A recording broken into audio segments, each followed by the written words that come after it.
Guys good morning किवें हो सारे ने होप तुम सारे वधिया हो गए। सो मैं अपना नींबू पानी पी के जल्दी जल्दी रेडी होकर पहुँच गई जिम अज मैं लगाई सी लैग के नाल मैं की रनिंग वगैरह।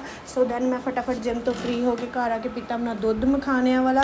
गाइस सारे ने पिया करो, बहुत चंगा होंगे। सो फिर आप लंच की तैयारी करनी शुरू कर दी थी। अज असीं बनाई सी आलू बड़े सब्जी। तो मैं सोचा कि अज इन्ने दिनों बाद सब्जी बनी है बड़ी, तो अस आप परौंठियां बनाई जान, रोटी नहीं खानी सी अज किसी ने। सो दैन मैं फटाफट बनाई परौंठियां। सो आप सारे ने खा के आप लैन गए पौधे लैके आए। फिर आप साडी पार्क च एक साइड के पौधे नहीं लगे हुए थे।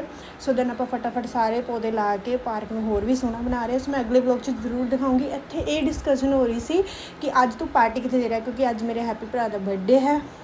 सो आप बाहर रोटी खान जाने की को जिद कर रहे थे, फिर वो मान नहीं गया। फिर आपू सरप्राइज़ दिता कि अज आप केक लैके। सो आप सारे ने रल के वधिया जिहा केक कट के इंजॉय किया काफ़ी। वो बहुत हैप्पी होया कि मैंने सरप्राइज़ दिता है। सो दैन फिर आप गए बाहर रोटी खान।